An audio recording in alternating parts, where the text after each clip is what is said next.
Ayan, shoutout sa ating lahat diyan at andito tayo muli sa ating munting channel at ayan, mayroon tayong, reaction upload video doon sa part 2 ng Jumcar, ayan. At, bago ang lahat tayo ay mag-shoutout tayo sa ama ng kalingap na walang iba kundi si Kuya Bal Santos Matubang, Kalingap Rap at si Ate Edna Vlogs at ayan. Shout out na rin sa ating mga kasamahan diyan sa Kalingap Strikers, hindi ko na kayo maisa-isa pa. Shout out sa inyong lahat at sa mga mababait at, hanggang ngayon andiyan pa rin sa Kalingap nag-i-sponsor sila. Sila yung, totoong sponsor ng Kalingap na walang hinahangad na kung anumang kapalit. Basta sila tumulong, masaya, tapos na para sa kanya. Kaya maraming salamat sa inyo. Pagpalain kayo ng may kapal. Si Lord na ang bahala sa inyo magbalik. Siksik liglig, umaapaw kumbaga. Yan, diyan sa caption natin. Pwede na tayong mag-reaction dahil pang-apat na araw na ngayon dahil nung 23 pa ito. Kaya yan diyan sa thumbnail natin, ang lihim na silos nag-uugat ang pagtatanong ni Carla Bells doon kay Kalingap Jumar tungkol sa mga tsismis na noon pa hanggang ngayon ay palagi pa ring ibinabato dito sa kay Kalingap Jumar. At ayan, may bubble talk tayo diyan at may caption tayo din diyan na maliit. Ano ba nga ba 'yan? Photo for you kung saan nag-umpisa ang lahat. Oh, 'di ba? Tama naman talaga yung caption na ay yung dialogue ni Kalingap Jumar na photo for you kung saan nag-umpisa ang lahat. Ayan, doon sa puto nag-umpisa ang tagumpay ni Carla Bells at dumating sa buhay ni Carla Bells ang isang Jumar. Ayan. At sa baba mayroon tayong caption din uli. Ano? Sana all. May I love you na. O, di ba? Nagsabi na si Jomar ng I love you. At yung dalawang panggulo, tinatanong si Carla Bells, nasaan yung I love you mo, Carla? Ayun, at sumagot din naman siya, I love you. Kaya andyan, sana all, may I love you na ang dalawa. Yan. Dito sa caption natin, na yung may lihim pala talaga na pagsisilos o nasasaktan pala si Carla Bells din pala.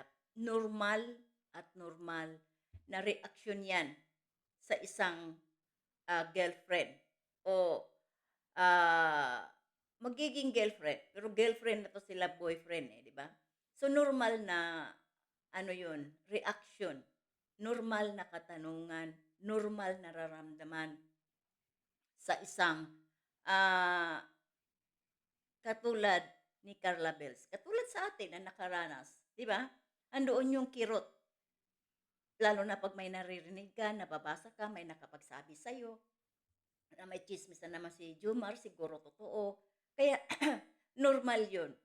Kaya doon sa pagsisilos, wag nating sabihin na walang pagsisilos kasi hindi magbunga ang katanungan kung wala tayong pagsisilos. Di ba guys? Kaya ayun, ay naitanong ni ah, Carla Bells kay Jumar. At ayun, panoorin ninyo sa hindi pa nakapanood, panoorin ninyo bago kayo magre-react dyan at at magko-comments kayo na kung ano-ano laban kay Jumar. Kaya ayun, sinagot ni Kalingap Jumar, pinapatril-tril pa na oo mayroon, 3 taon na ang bata. Ayan.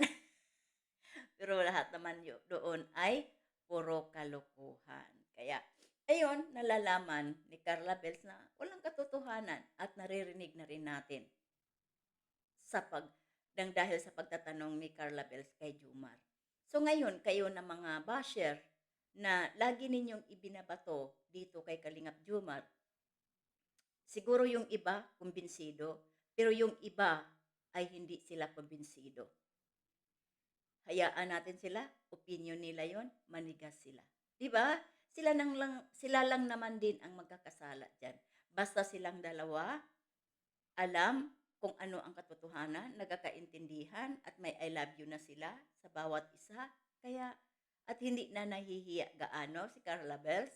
Kaya napakaganda, napakaganda. At ito pa, yung iba ng mga supporters, mayroong ayaw kay Jomar para kay Carla Bells, mayroon naman ding ayaw kay Carla Bells para kay Jomar. Pero para sa katahimikan at respeto na rin sa bawat isa na ating sinusuportahan, tanggapin natin ang bawat side. Kumbaga, iwasan natin ang mga issue. Kasi andoon yung ano doon nag-uumpisa yung may hindi niyo natatanggap ang bawat side sa isa't isa sa kanila. Kaya iwasan natin 'yan. Love lang tayo. Respeto na lang din natin sa ating sinusuportahan katulad dito sa dalawang mag-agum, 'di ba? Kaya 'wag tayong masyadong ano, asyumera, gagawa tayo ng mga issue para lang magkaroon ng issue ang Jungkar, tapos 'pag nareaksyonan kayo, magagalit kayo. Yung iba naman hina-highlight ang issue. Kung ayaw naman ninyo ina-highlight yung issue, 'wag ninyong panoorin, ha? Napakasimple lang, 'wag ninyong panoorin. Kung ayaw ninyo ma-highlight ang issue at 'wag kayong gumawa ng issue para hindi naman ma-highlight ng mga reaktor. Sabi nga ninyo ay kaming mga reaktor ay for views. So, para hindi magka-views ang reaktor, huwag kayong umiksina. Huwag kayong gumawa ng issue para hindi naman kayo manireaksyonan. Ganon, para magkaintindihan tayo.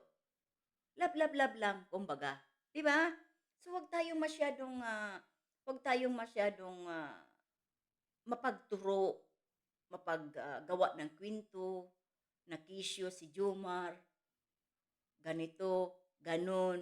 Kahit mayroon ng mga kamag-anak si Jomar nagsasalita na walang anak, pero mayroon pa ring iilan. Mayroon pa ring iilan. Wala na kayong magagawa. Ah, kasi andyan na nakapag part 2 na. Pangalawang aklat na kumbaga ang Jungkar. Pero ninyo, 3 taon na si Carla Bell sa Kalingap. Hindi pa rin matigil-tigil ang mga issue ninyo na issue ayaw kay Jomar para kay Carla Bells, vice versa. Wala na kayo doon. Kasi hindi naman kayo, isa pa, hindi kayo ang makikisama. Kung sila talaga ang itinadhana o sila ang destiny na para sa na pinag-adya sila ng Panginoon, kahit sino ang hahadlang dyan, sila at sila pa rin hanggang dulo. Diba? So, kung si mission lang ang aabuti ninyo, stress lang. Lalo na ngayon na nagpapalitan na sila ng I love you. Oh, di ba? So kayo nasasaktan lang kayo. Kung kayo, mayroon kayong pagnanais ni Kalingap Jomar, wala kayong magagawa. Dahil ayan na nagpalitan na sila ng salitang I love you. Siguro mayroong mga balakobak dyan, nagsiulbuhan na dyan. Sa inis at galit. Diba?